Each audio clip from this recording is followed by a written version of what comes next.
her genre. She's not, you know, she's a, I don't want to use the wrong word. It's like she's an interloper. She's taking advantage. Like, no, she knows this music.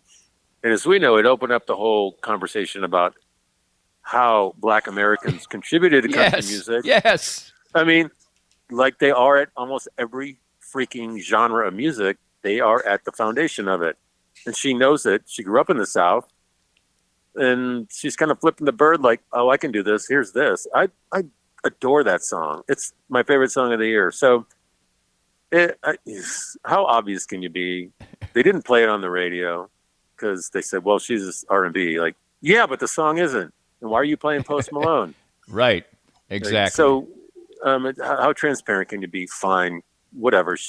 She doesn't need a CMA award. They were pissed when she showed up with the Chicks and sang a song. Like, why are they here? Like, who let them in?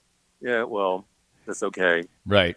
Stay in your own world. You'll be happier or whatever. It's so, yeah, it's not, it's just kind of discouraging.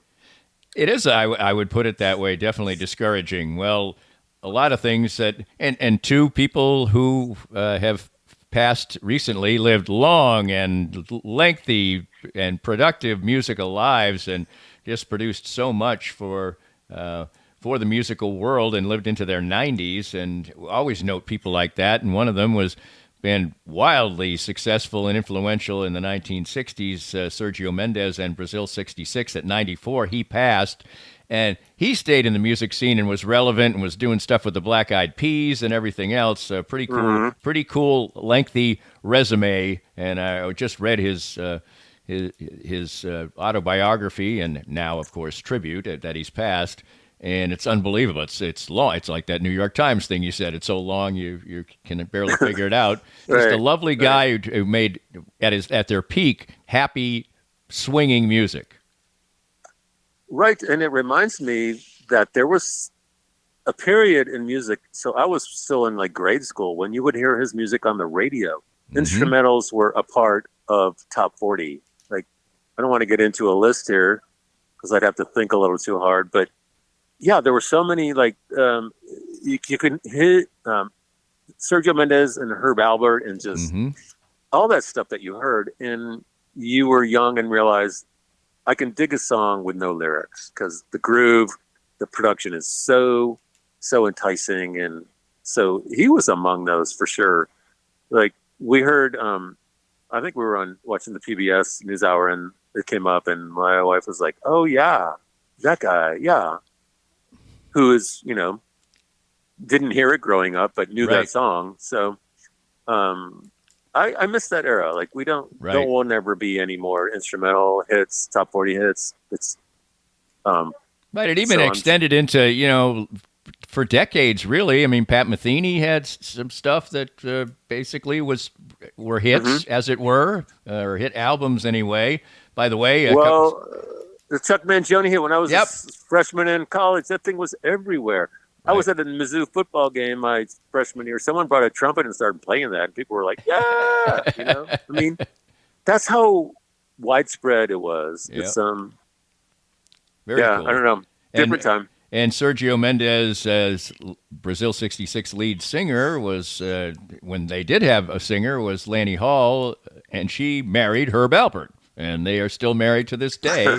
And I actually saw her last year when I went and saw Herb Alpert, and she can still sing very, very well.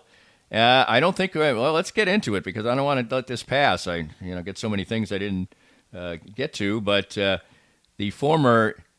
early lead singer for the Pixies and then the Breeders, Kim Deal, is now 63 years old, and she is putting out her first solo record this November. And those are two influential and enjoyable bands. The Pixies still are around with different personnel, although a few of the original personnel are still in that band. So interesting. Great story about her and The Guardian. I've talked about The Guardian often. They do great music coverage. So Kim Deal still writing songs and active at the age of 63.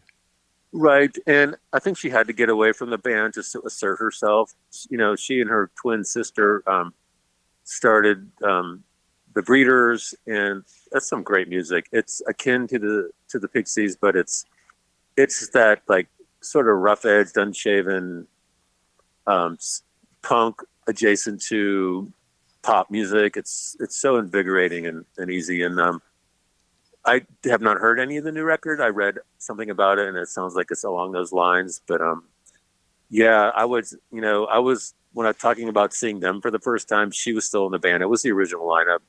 I think it was all the original lineup. Mm-hmm. But she's integral to that band. So without her, it's great to hear the songs, but man, not being there is a deficit. That's all. That is Kim Deal, Deal, and Pixies and the Breeders.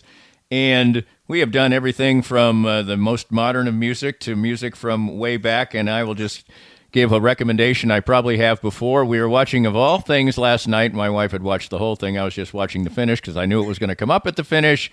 She was watching The Benny Goodman Story, which is not a great film, to say the least, although Steve Allen does a very good job of playing Benny Goodman. But one of the next to last scene is their performance at Carnegie Hall of Sing, Sing, Sing, which to me is one of the greatest pieces of music ever put out, and hot music, as Benny Goodman called it often during this. So anyway, you can Google or YouTube or watch the Benny Goodman Story and see any version you like of Sing, Sing, Sing with one of the greatest drummers in the history of drumming, Gene Krupa, and Harry James wailing on the guitar and the unbelievable clarinet playing of Benny Goodman. Soak it in, folks. It's unbelievable. Well, all of that stuff influenced what followed. So it is like the bedrock, the birth of modern music, from jazz to everything. Like, yes,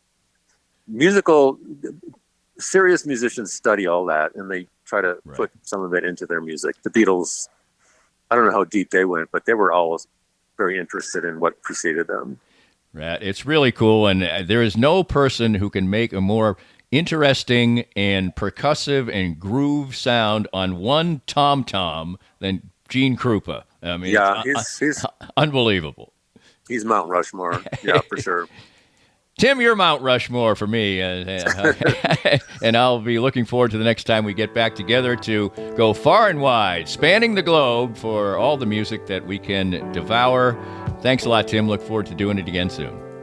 Sounds good. Thanks, Danny. We hope you enjoyed the latest Danny Klingscale Reasonably Irreverent podcast. Come back soon for something fresh and new.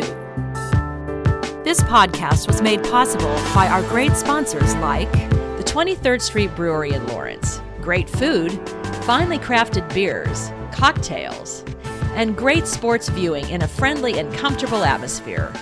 Join Matt Llewellyn and his great staff at 23rd and Castle in Lawrence.